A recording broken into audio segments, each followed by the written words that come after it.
Hello বন্ধুরা, সুরূপার রন্ধনশালায় আবার তোমাদের জন্য নিয়ে চলে এসেছি। দেখো, নিরামিষ আলুর দম। নিরামিষ আলুর দম করার জন্য আমি নিয়েছি কিছুটা ভাপানো আলু। আমি আলুটা একটু ভাপিয়ে নিয়েছি। হ্যাঁ, আর নিয়েছি তার সঙ্গে বেশ খানিকটা তেল, যতটা আমার লাগবে সর্ষের তেল ততটাই আমি ইউজ করব। আর এখানে নিয়েছি একটু আদা গ্রেট করে নিয়েছি, আর তার সঙ্গে নিয়েছি টমেটো কুচি। এবার টমেটো আদা আমি একটু মিক্সিতে পেস্ট করে নিয়ে এসে শুরু করছি রান্নাটা। আদা বেটে নিয়ে চলে এসেছি। তোমরা পারলে ওতে একটু কাঁচা লঙ্কাও বেটে নিও, কিন্তু আমার কাঁচা লঙ্কাটা দেওয়ার অসুবিধে আছে, ওই জন্য আমি কাঁচা লঙ্কাটা বাটা করিনি। কেমন, এই দেখো টমেটো আদা আমি বেটে নিয়েছি। এবার আমি তাহলে কড়াতে একটু তেল দিয়ে দিচ্ছি।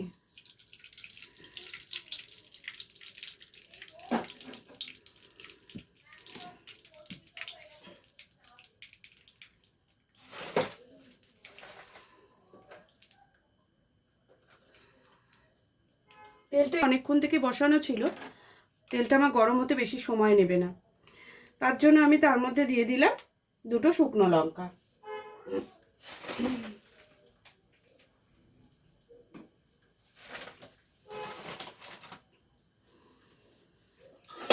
শুকনো লঙ্কাটা একটু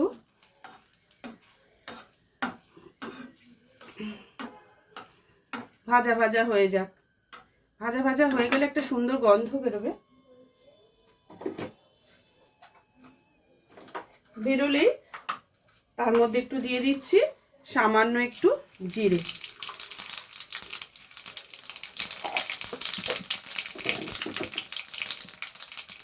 এবার আলুগুলোকে ওর সঙ্গে আমি দিয়ে দিলাম। যদিও আলুগুলো একটু ভাপানো, তবু আমি আলুগুলোকে একটু তেলের মধ্যে নাড়াচাড়া করে নেব।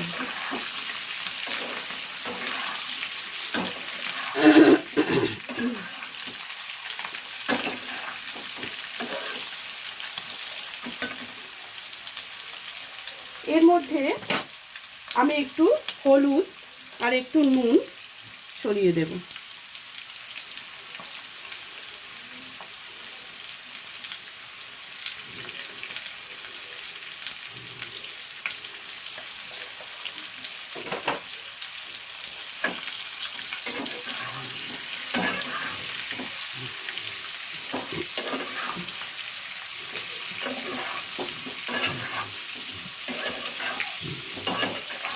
আমার কাছে আজকে কড়াইশুঁটিটা কম আছে, এতে একটু পরিমাণ মতো কড়াইশুঁটি দিলে খুবই ভালো লাগবে। এখন কড়াইশুঁটির সময়, শীতকাল, এই সময় কড়াইশুঁটি আলুর দমে পড়লে বা অনেক কিছুতে যে যা রান্না করবে পড়লে যেগুলোতে দেয়া যায়, সত্যি খেতে অসাধারণ লাগে। আজকে আমার কড়াইশুঁটিটা শেষ হয়ে এসছে। আজকে স্যাটারডে, আজকে আমি রান্নাটা করছি। আবার সানডে আমার কড়াইশুঁটি আমার কাছে চলে আসবে।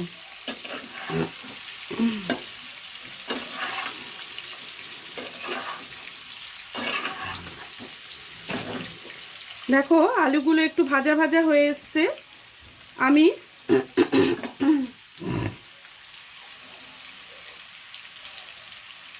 আলুগুলো কালারটা আর একটুখানি চেঞ্জ করে নিই।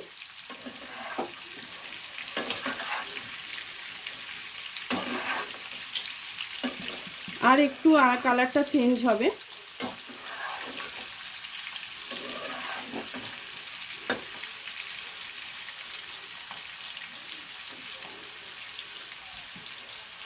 এবার আমি বাটির মধ্যে আলুগুলোকে তুলে নেব।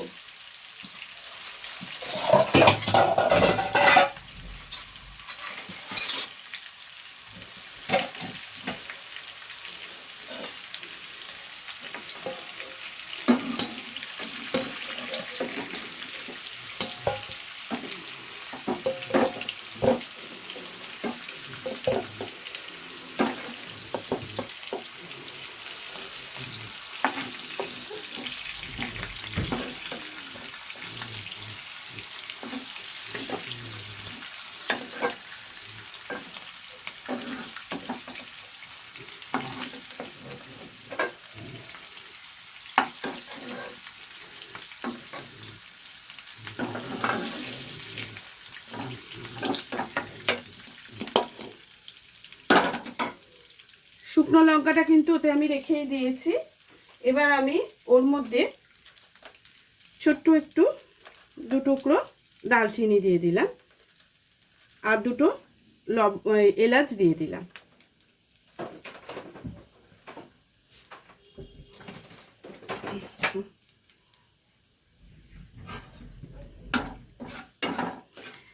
এবার এই তেলের মধ্যে আমি আদা আর টমেটো বাটাটা ঢেলে দিচ্ছি। আস্তে একটু কমিয়ে দিলাম। এবার এর মধ্যে আমি খানিকটা হলুদ, পরিমাণ মতো হলুদ, কাশ্মীরি লঙ্কার গুঁড়ো দিয়ে দিলাম। তার সঙ্গে খানিকটা নুন, যতটা প্রয়োজন, যেহেতু আমি ভাজাতে নুন দিয়েছি সেটা আমাকে বুঝেই দিতে হবে। আর আমি এর সঙ্গে একটু চিনি দেব। চিনিটা অপশনাল, কেউ যদি মনে করেন দেবেন না তাহলে স্কিপ করে যাবেন।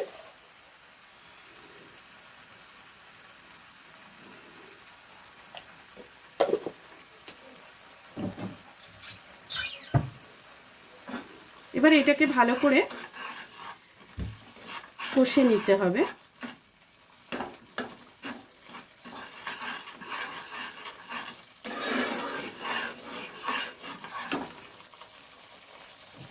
আমার কাছে যতটুকু কড়াইশুঁটি ছিল আমি ততটুকুই দিলাম, খুবই সামান্য, তবু আমি দিলাম।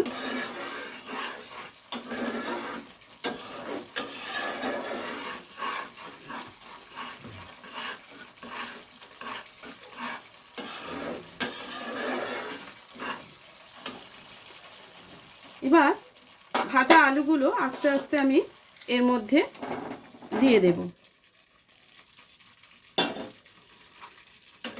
দিয়ে এর সাথে নাড়তে থাকবো। যেহেতু আলুটা আমার ভাপানো, তাই আমার এতে খুব বেশি জলের প্রয়োজন হবে না। আমি এটাকে ভালো করে কষে নেব, মশলার সাথে মিশিয়ে কিছুক্ষণ কষতে থাকবো। এটাতে আমি একটা মশলা, আমার কড়াই থাকে বাড়িতে, যেটা আমার মাঝে মধ্যে লাগে রান্নায়, তাই আমি আলাদা করে কড়াটা দেখাতে পারলাম না। আমি যেটা এর মধ্যে দেব, যেটা হচ্ছে জিরে, ধনে, মরিচ গুঁড়ো করা, ভেজে গুঁড়ো করা, সেই মশলাটা এটাই আমি দেব। সেটাই দেখুন, কৌটোতে কিন্তু আমার মশলাটা কড়াই আছে। আমি সেই মশলাটা দেব। মশলাটা এখন নয়, একটু পরে দেব। যেহেতু মশলাটা আমার বাড়িতে করা থাকে, তাই জন্য আমি আর এখন কড়াটা আপনাদের দেখালাম না, আমি বলে দিলাম যে এতে ধনে, জিরে, গোলমরিচ ভেজে গুঁড়ো করে রাখা আছে, ওটা আমি এতে ছড়িয়ে দেবো। খুব সুন্দর একটা গন্ধ বেরোয়, খেতেও খুব ভালো লাগে। কড়াইশুঁটির পরিমাণটা অবশ্যই বেশি দেবেন। আমি কড়াইশুঁটিটা কম দিয়েছি, আমার কাছে আর ছিল না, তাই জন্য।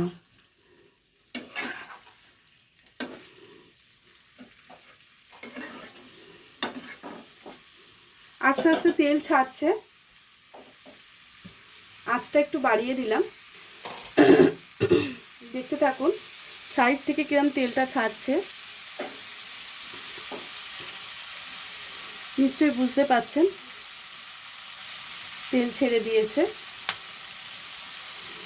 এইবারে আমি এতে খুব সামান্য পরিমাণ জল দেব।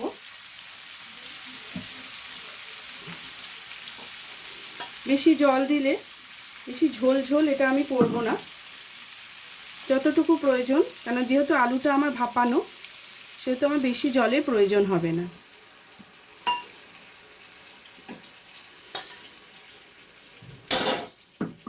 সরি,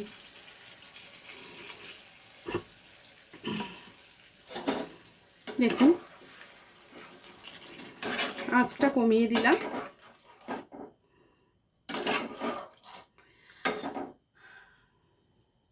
আলুর দমের কালারটা নিশ্চয়ই আপনারা সবাই দেখতে পাচ্ছেন, ভীষণ ভালো হয়েছে না কালারটা, সুন্দর কালার। এবং আশা করছি খেতেও খুব সুন্দর হবে। এইবার ওই মশলাটা আমি এতে মিশিয়ে দিচ্ছি খানিকটা। এটা একটা অন্য মাত্রা এনে দেবে। এটা খুব সুন্দর গন্ধ। আলুর দমে এই মশলাটা ভীষণ ভালো লাগে।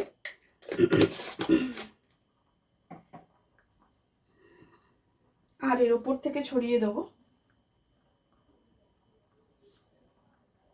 ধনেপাতা, যেটা আলুর দমটার দেখতে খেতে সব দিক দিয়েই সৌন্দর্য বাড়িয়ে দেবে।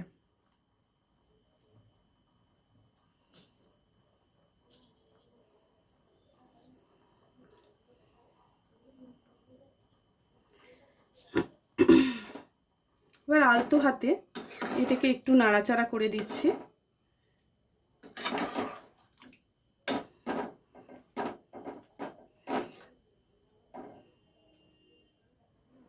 লাল নীল সবুজের মেলা বসেছে, লাল নীল সবুজের মেলা যে। দেখুন, সত্যি তাই। একটু কিছুক্ষণ হোক, তারপরে আমরা আবার আসছি। দেখো, আমার আলুর দমটা হয়ে গেছে। দেখতে খুব অসাধারণ হয়েছে, তোমরা দেখতেই পাচ্ছ। নিরামিষ আলুর দম, কিন্তু এটা খেতে হয় ভীষণ সুস্বাদু। তোমরা করো আর কমেন্টস করে জানিও কেমন লাগলো। আমি তোমাদের এটাই হচ্ছে আমার ফাইনাল লুক।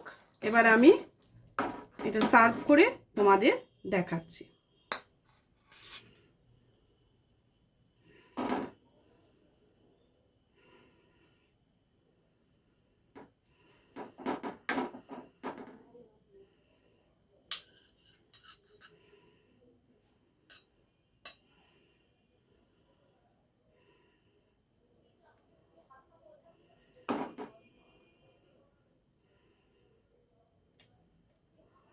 দেখো,